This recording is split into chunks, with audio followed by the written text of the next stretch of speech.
Hey guys, welcome back to the channel. A little bit of a different one today. So this is going to be a live workout walkthrough where I filmed my latest push day session in the gym, which is shoulders and chest. And now I'm back at home and I'm going to take you guys through it live, charged up with this, I believe it's a new flavor of Monster Energy, the Ultra Fantasy Ruby Red. Sounds like an adult movie, but we'll walk through every movement here today and I'll go into some depth on some of my overload principles, why I've chosen these exercises, and hopefully you guys will have some tips to take away and apply to your own training. So without further ado, we start off here with exercise number 1. I like to do some reverse pec deck before my chest components of a pushing based day. I just find for me, getting that posterior deltoid activated, it does make my presses feel more stable.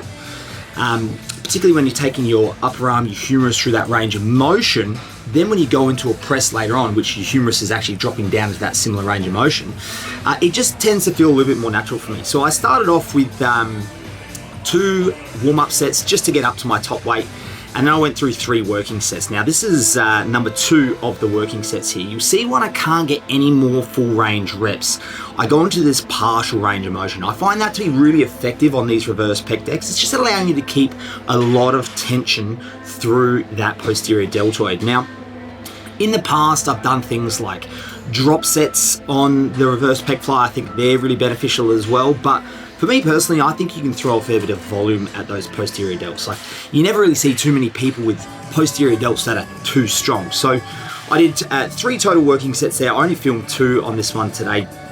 And both of those working sets, at the end, I just finished off with some partial range of motion reps. Now we went straight into a cable side raise.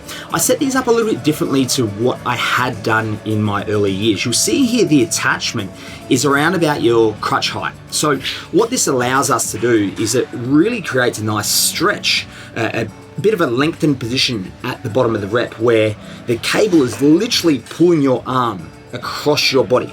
I used to have the cable attachment down below from the bottom, which does change sort of the profile of the resistance, but now I really like it in this position here, so give it a go yourself. Around about crutch height, which creates more tension, especially from the get-go when the delt is in that lengthened position.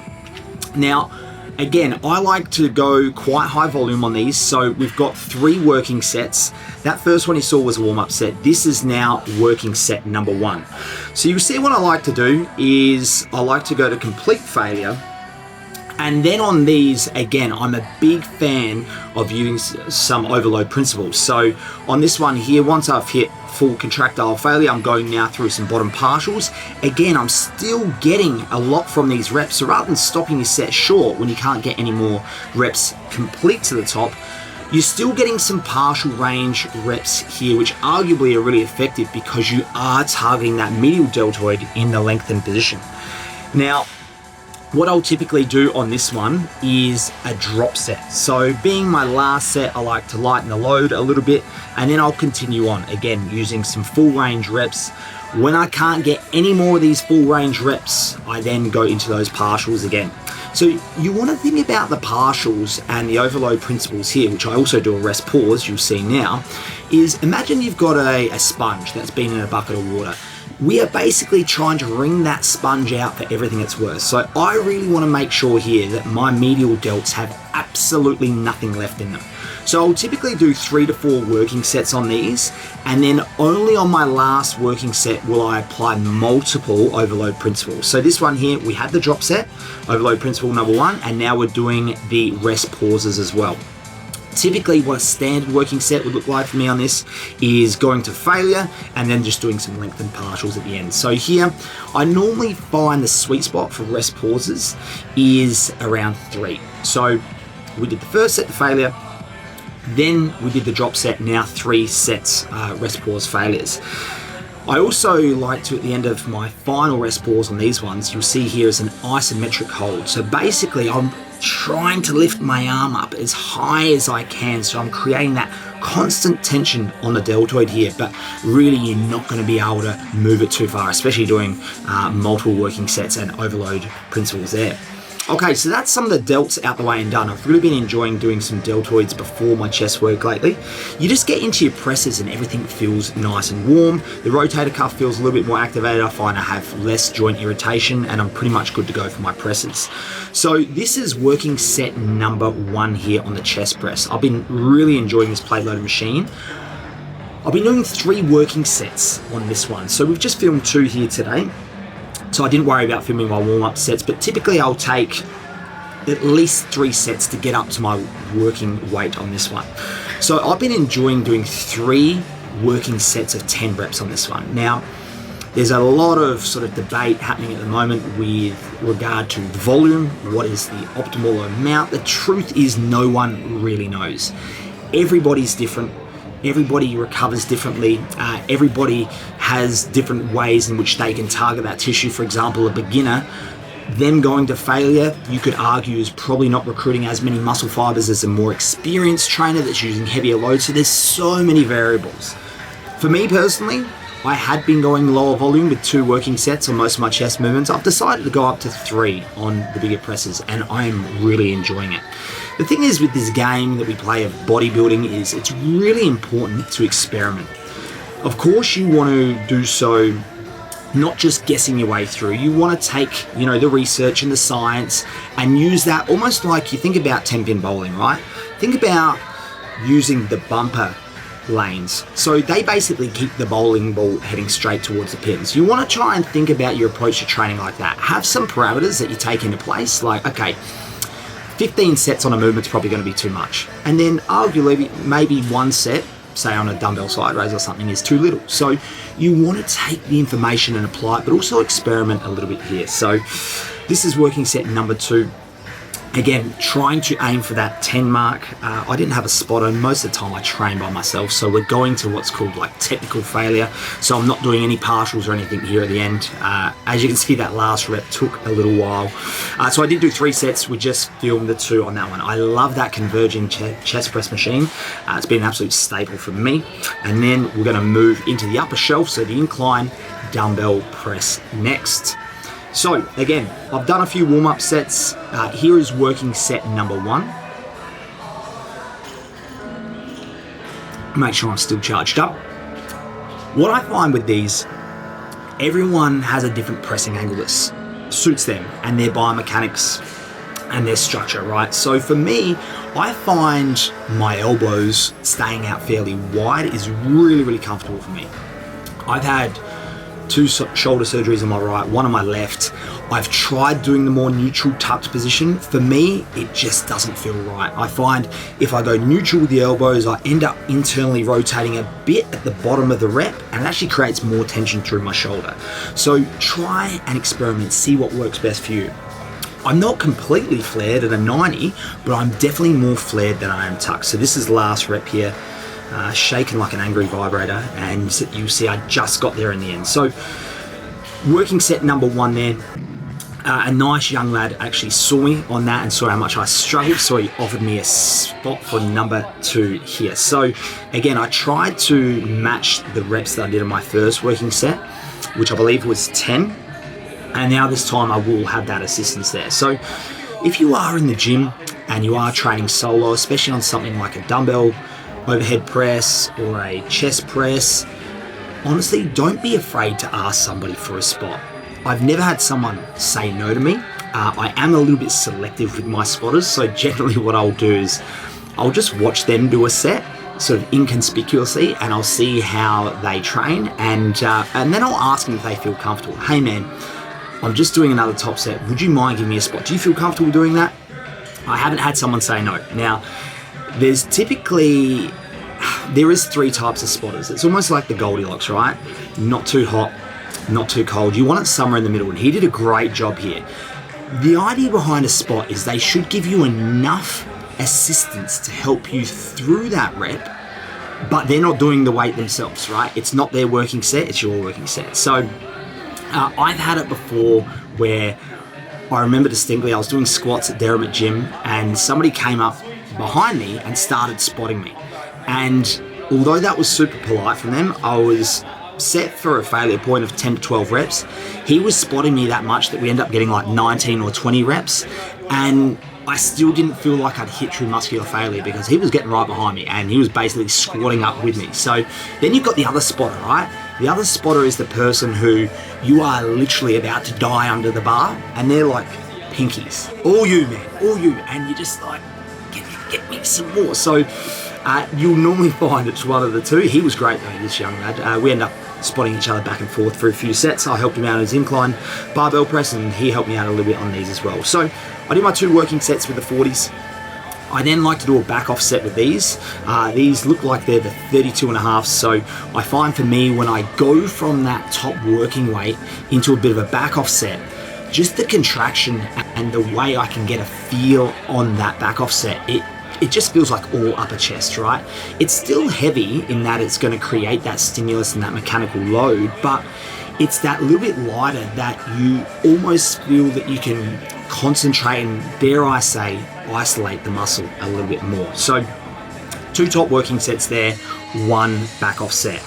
I'm a big fan of weighted dips. Now, weighted dips, you can do them for triceps, you can do them for chest. You see here my torso angle. Whenever I'm doing them for chest, I'm aiming that forehead. You actually see I'm almost hitting the metal bar of the dip bar, right? So when you lean forward and you get your head forward, it changes the position of your torso, right? Which allows you to target more of those lower pec fibers. And you can actually see when I was going down on those, you can see your pec fibers flickering. So it can definitely be a chest movement. Now, of course, you're gonna get some triceps in there as well. I normally start off with a body weight set. That was kind of like my feeler set. So I had a 20 kilo plate on me. It was working, but then I'll go into 2 top sets of my max weight. Now, because I have done a fair bit of pressing already, and the shoulders too, this is a 30 kilo I've got hanging off my hips here. If I was to do them fresh, often I'll do dips at the end of a back day.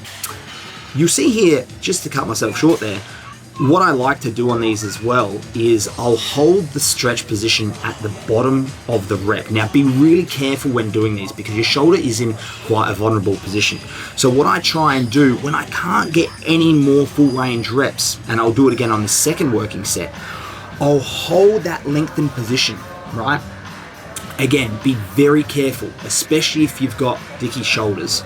Make sure you feel confident doing these, and if at any stage you feel anything starting to be uncomfortable or irritated, stop the hold. We'll go through it again here, but when I can't get any more of these partials, I'll go into that lengthened position and I'm really trying to open up that chest. Again, being mindful of the head being forward because that's creating that torso angle, and I'm basically holding that isometric in the lengthened position. The thing about these, once you finish that hold, I normally try and count about 15 to 20 seconds in my head. Once you finish that hold and you let go, it's like you get this huge rush of blood through the pecs. It's absolutely fantastic. So being my last working set here, I actually go into body weight again. So I'll drop the 30 kilos off my waist and then I'll bang out as many as I can with the body weight.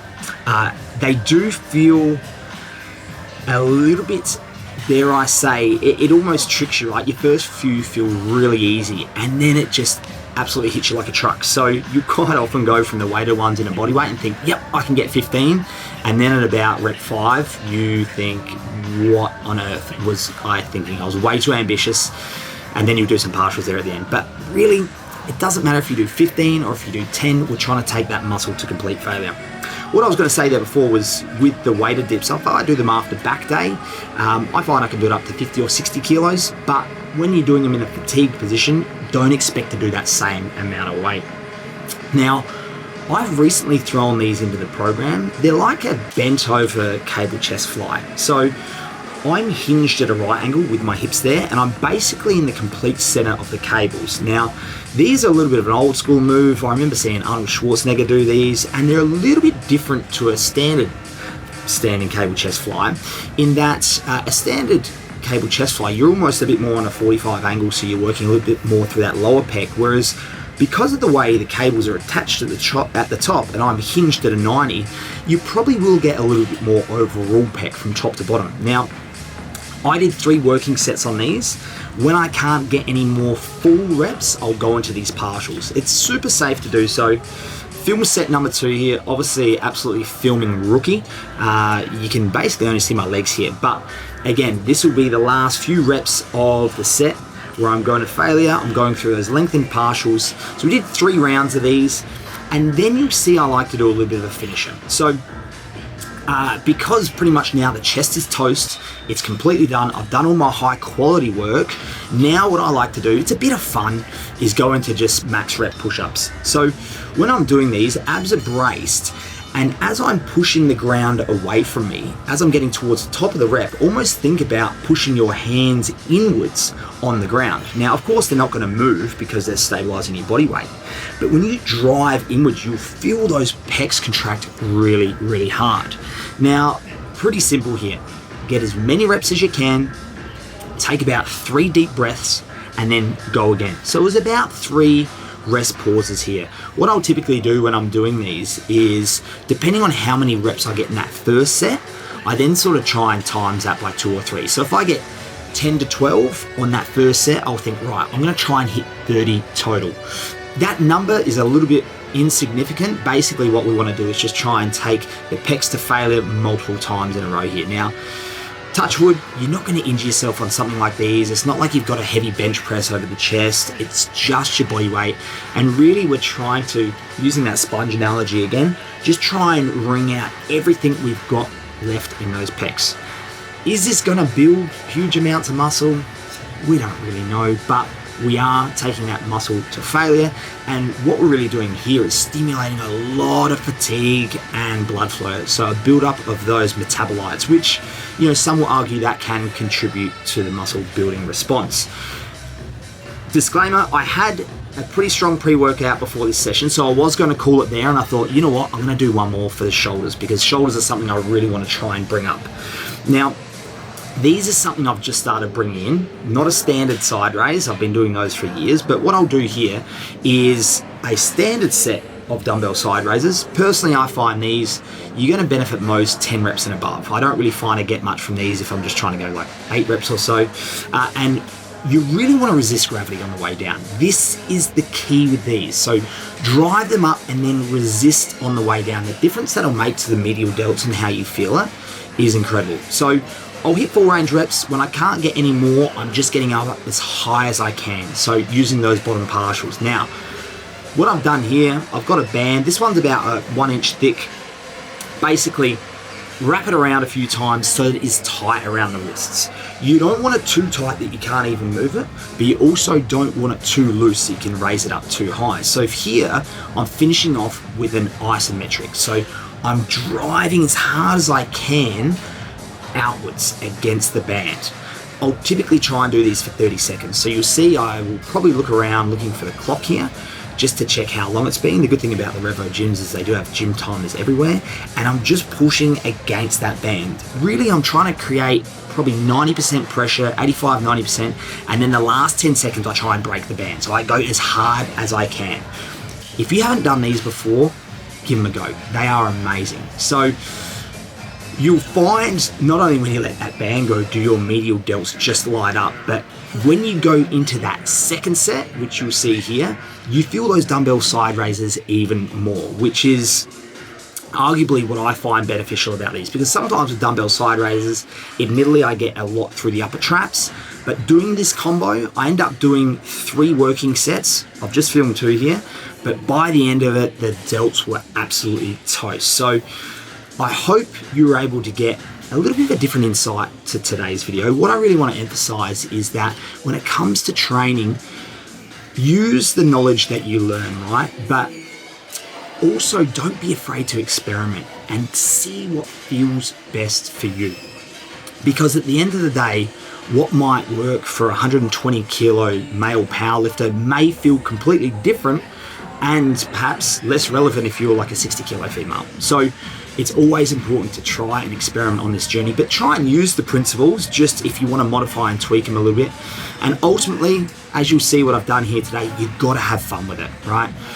I know it might not look like fun here, but I am loving every second of this. So that was my last working set.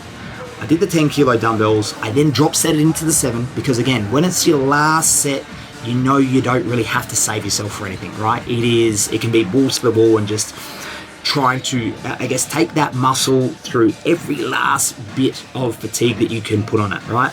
So I did the drop set, 10s into the 7s, now into the band, trying to get a 30-second hold, and then by the end of this, the shoulders were absolutely toast. So I hope you guys got something from today's walkthrough workout. I'll probably do a few of these in the series. A, they're super easy for me to film in the gym and then just do a voiceover like this from home. And B, it allows me to also have a little bit of a third person side looking in and be able to explain my methodologies as I go along to you guys at home. So please don't forget to like and subscribe. If you've got any questions, if you have any requests, just hit them in the comments below, and thanks again for tuning in.